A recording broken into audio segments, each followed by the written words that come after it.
राम राम जी। आज का हमारा विषय आयुर्वेद पर है। आप आयुर्वेद के बारे में कितना जानते हैं? आज ज्यादातर मनुष्य आयुर्वेद के बारे में बस इतना ही जानता है कि इससे देसी इलाज होता है, परंतु यह सत्य नहीं है मेरे भाई। आज आयुर्वेद के बारे में जो भी भ्रांति सामने लाई जा रही है वह सब मिथ्या है। इसका कारण यह है कि हमने आयुर्वेद को अच्छी तरह से जाना नहीं है, पढ़ा नहीं है। आयुर्वेद तो वो है जो सत्य है, सनातन है, शाश्वत है। यह आयुर्वेद मात्र चिकित्सा न होकर जीवन का विज्ञान है। आज तेजी से बढ़ते विकास ने हमारी जीवन शैली को पूरी तरह से प्रभावित किया है। इससे मनुष्य को यह प्रवेश अच्छा प्रतीत होता है, परंतु आप अपने आप से पूछिए, क्या यह सत्य है? जहाँ पहले चारों तरफ हरियाली बिछी रहती थी, वहीं आज बड़ी बड़ी इमारतें बन रही है। जिस वातावरण में पक्षियों की चहचहाट सुनाई देती थी, वही वातावरण आज पक्षियों को पूरी तरह से भयभीत कर रहा है।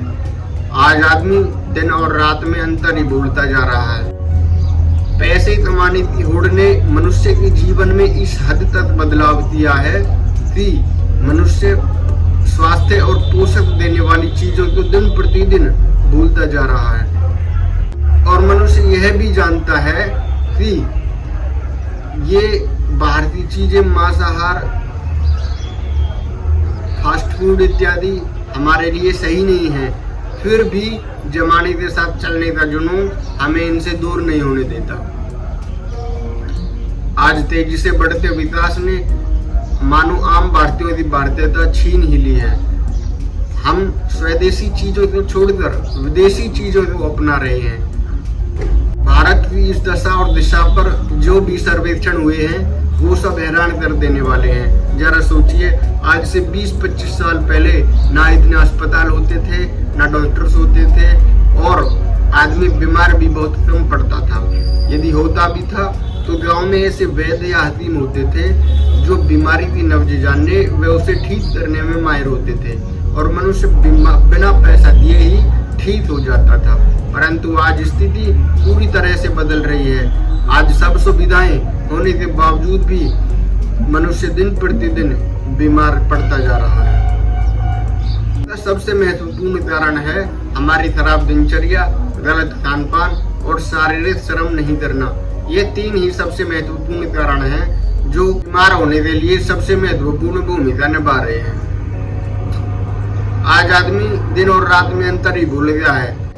दिन में सोते हैं और रात में काम करते हैं, जबकि रात सोने के लिए ही बनी है। उसे यह सोचता है कि यह बीमारी दवाई लेने से ठीक हो जाएगी। नहीं मेरे भाई, हमें बीमारी की जड़ पर जाना पड़ेगा।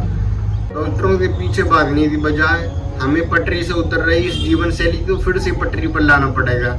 आज डॉक्टरों की फीस इतनी बढ़ रही है कि आम आदमी अपना इलाज करवाने में असमर्थ हो रहा है। वह ब्याज पर पैसा लेकर के अपना इलाज करवा रहे हैं और अपने जीवन की सारी संपत्ति, सारी धन दौलत इलाज करवाने में ही लगा देते हैं। इसलिए हमें योग और आयुर्वेद को अपनाने की जरूरत है। सिर्फ योग और आयुर्वेद ही हमें बीमार ना होने की गारंटी देता है, और पद्धतियों में पहले बीमार पड़ो फिर इलाज करवाओ। इसलिए आप योग और आयुर्वेद को अपनाइए, अपने जीवन को समृद्ध बनाइए, स्वस्थ बनाइए। इसके लिए आप किताबें पढ़ सकते हैं या योगाचार्य और आयुर्वेदाचार्य से भी सलाह और परामर्श ले सकते हैं, या फिर आप हमारे चैनल से भी जुड़ सकते हैं, जिसमें आपको धीरे धीरे समस्त जानकारी उपलब्ध करा दी जाएगी।